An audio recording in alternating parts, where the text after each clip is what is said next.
और इस वक्त एक बड़ी खबर आ रही है, बेहद हैरान करने वाली खबर आपको बता दें, दानापुर कोर्ट से सामने आ रही है। परिसर में, दानापुर कोर्ट परिसर में दिन दहाड़े मर्डर हुआ है।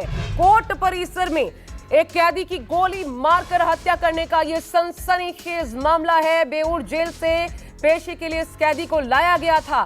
2 अपराधियों को पुलिस ने हालांकि गिरफ्तार किया है, लेकिन यह बेहद सनसनीखेज वारदात कोर्ट परिसर में, सोचिए, हत्याकांड को अंजाम दिया गया।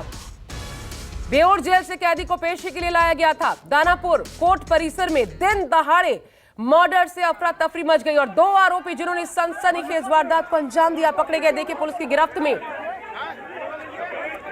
मैं सीधा रुख करती हूँ, अमिताभ ओझा मेरे सहयोगी इस वक्त जुड़ रहे हैं इस पर ज्यादा अपडेट्स के साथ। अमिताभ, क्या है ये पूरा मामला? कौन था ये शख्स और मारने वाले जिन्होंने इस वारदात को अंजाम दिया, वो कौन थे?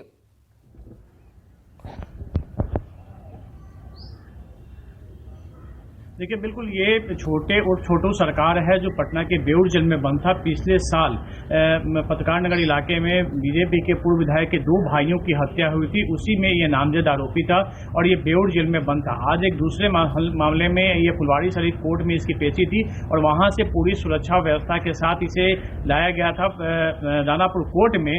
और वहां पर जब जैसे ही एक गाड़ी में से उतरा, कैदी वैन से उतरा था और जो जजेस चैम्बर है उस तरफ जा रहा था, इसी बीच सुरक्षा कर्मियों के बीच में 2 युवक आते हैं और ताबड़तोड़ गोलियां बरसाने लगते हैं। 3 गोली इसे लगी है और 1 गोली ठीक सीने में लगी, 1 सर में मारी गई है और मौके पे इसकी मौत हो गई थी। इसने मास्क लगा रखा था और इसमें पहले भी जब कोर्ट से ले जाने के पहले, इससे पहले जब पेशी हुई थी तो इस पे अटैक हुए थे और उसके बाद सुरक्षा व्यवस्था बढ़ा दी गई थी। हालांकि मौके पे पुलिस ने और स्थानीय लोगों ने मिलकर 2 आरोपी जो हमलावर भाग रहे थे उनमें से एक की गिरफ्तारी हो गई है, जबकि एक भी संदिग्ध है, लेकिन जिसकी गिरफ्तारी हुई उसके हाथ से पिस्टल मिली है, तो ये लग रहा है कि वो हमलावर था।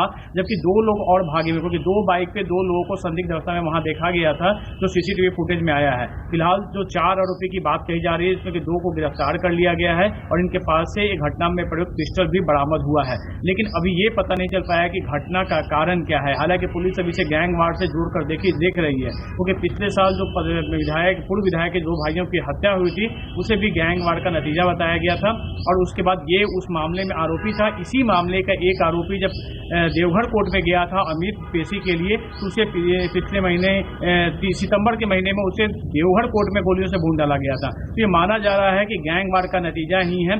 हालांकि पुलिस अभी पूरे मामले की जांच कर रही है। लेकिन अमिताभ, ये जो 2 लोग पकड़ में आए हैं, 2 फरार हो गए जिनके बारे में जानकारी ली, लेकिन 2 पकड़ में जो आए, क्या ये पूर्व विधायक से इनका कोई लिंक है?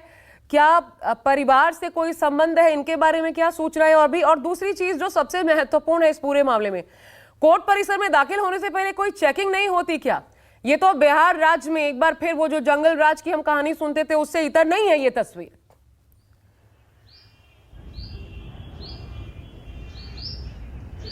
जी बिल्कुल, देखिए जिस तरीके से कोर्ट परिसर में ये घटना घटी वो निश्चित तौर पर सुरक्षा व्यवस्था पर सवाल खड़ा करती है, क्योंकि कोर्ट परिसर में काफी जो चेकिंग है, चेकिंग की प्रक्रिया से गुजरने के बाद ही कोर्ट परिसर में लोग जाते हैं और वहां पर चेकिंग की जाती है। लेकिन कोर्ट परिसर के अंदर इस तरीके की वारदात को अंजाम देकर एक बार फिर जो शूटर थे उन्होंने दुस्साहस का परिचय जरूर दिया है। अभी फिलहाल पुलिस इस एंगल पे जांच कर रही है कि इनका पूर्व विधायक जो थे उनसे कोई संबंध है या नहीं, या फिर दूसरे को सिर्फ उस पर विधायक के भाइयों की हत्या का आरोपी ही नहीं था, बल्कि वो प्रोफेशनल शूटर था छोटू सरकार और उससे कई मामले पहले से भी चल रहे थे और इसलिए अभी पुलिस की जांच अभी जारी है। लेकिन एक जो मामला सामने आया था वो ये था कि विधायक की भाई की हत्या में ये आरोपी था। ये जरा चेकिंग को लेकर बताइए, क्या प्रोसीजर है? कोर्ट परिसर में कोई भी व्यक्ति यूं ही दाखिल हो सकता है? हमने तो कहीं पर भी पूरे देश में आप देख लीजिए, कोर्ट परिसर में कोई दाखिल होता है तो उसके पहले सघन चेकिंग होती है बाकायदा और तब जाके एंट्री मिलती है। पिस्तौल लेकर के घुस जाना ये अपने आप में बताता है कि कानून व्यवस्था किस तरीके से यहां पर धता है। एक तरीके से सरकार का एक बाल ही नहीं है।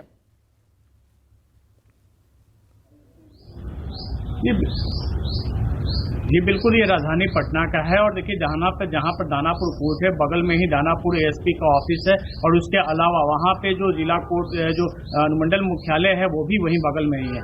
वहाँ पर जब गेट पे ही प्रक्रिया होती है कि गेट का दरवाजा सिर्फ इतना ही खोला जाता है, सिर्फ बड़ी गाड़ियाँ, चाहे वो जो वहाँ पे तैनात मजिस्ट्रेट की गाड़ी हो या फिर कैदी वाहन ही अंदर जा सकता है। बाकी सिर्फ दोपहिया वाहनों के अंदर जाने की मंजूरी होती है, वो भी पूरी चेकिंग के बाद।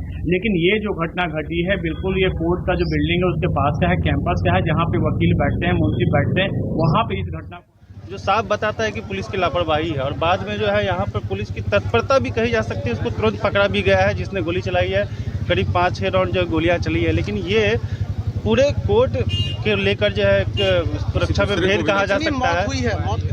मौत जो है व्यक्ति की ही हुई है, एक ही मौत हुई है और किसी के हताहत होने की जो है खबर नहीं है। लेकिन यहाँ पर जो है पुलिस के यहाँ कोर्ट के मेन गेट पर भी जो है वहाँ मेटल डिटेक्टर लगा हुआ है, वहाँ पर सिक्योरिटी चेक होनी चाहिए थी। और ये जो है हम लोग के लिए भी एक खतरनाक बात है कि हम लोग यहाँ पर रोज आ रहे हैं। अगर इस तरह की वारदात रोज अगर होती है तो हम लोगों पर भी खतरा मंडरा रहा है। और हम कोर्ट से मांग करते हैं कि यहाँ पर सुरक्षा और बढ़ाई जाए, अभियुक्तों को लेकर, वकीलों को लेकर, सब कुछ को लेकर। और वहाँ जो सिक्योरिटी बैठते हैं मेन गेट पर जो बैठते हैं उनको ये आदेश दिया जाए कि अब तो जो भी आएगा चाहे वो अभियुक्त के साथ आए, कोई भी आए, वहाँ पर प्रॉपर तरह से वहाँ चेकिंग होनी चाहिए, उसके बाद ही उसको कोर्ट में एंट्री होनी चाहिए। और ये जो है बिल्कुल क्या नाम हुआ? शोभनीय है। मेरा नाम सौरभ कर्ण है, एडवोकेट। अभिषेक कुमार उर्फ छोटे सरकार जो सिकंदरपुर बीटा का रहने वाला था, उस पर काफ़ी सारे हत्या के मुकदमे थे। उनकी पेशी जो है दानापुर कोर्ट में करवाया जा रहा था। उसी दौरान 2 व्यक्तियों के द्वारा हमला किया गया जिसमें उनको गोली लगी। जो दोनों हमलावर थे उनको पुलिस के द्वारा पकड़ लिया गया है, तो पकड़ करके अभी उनको थाने पे भेजा गया है। कितने राउंड गोली चली होगी? बाकी जो है अभी हम लोग उससे अग्रतर पूछताछ करेंगे कि उसको किसके द्वारा भेजा गया था और क्यों, हत्या का कारण क्या था। जो अभिषेक उर्फ छोटे सरकार है उनकी मृत्यु जैसा बता रहे हैं। कैदी को लेकर जा रहा था, कैदी को खुले हाथ में रखे हुए था, बाढ़ी आया, धाए 5 गोली मार दिया पुलिस साथ में। पुलिस में हत्या भी हुई है, मर्डर हो चुका, लाश गिरा हुआ। कितनी हत्या हुई है? कितनी पहचान हुई है कि लोग कैसे भाग के अपना जान बचा। कितने राउंड गोली चली होगी इसके बाद? क्या सुरक्षा पर पुलिस पर सवाल? कोई सुरक्षा प्रदान नहीं है। क्या मांग करते हैं सरकार से? हम लोग तो मांग कर रहे हैं कि तत्काल यहाँ एसपी को बुलाया जाए। अपना परिचय दीजिए। नंदकिशोर शर्मा। तो अब वकील अपनी सुरक्षा को लेकर भी डरे हुए हैं, आपने देखा। लेकिन इस देश की सुरक्षा व्यवस्था जरा उसको भी ध्यान में लाइए। संसद में लोग घुस जाते हैं, पता नहीं चलता। कोर्ट परिसर में लोग दाखिल हो जाते हैं, हत्या की वारदात को अंजाम देते हैं और फरार हो जाते हैं। ये सुरक्षा व्यवस्था है। तो कहां है सुरक्षा?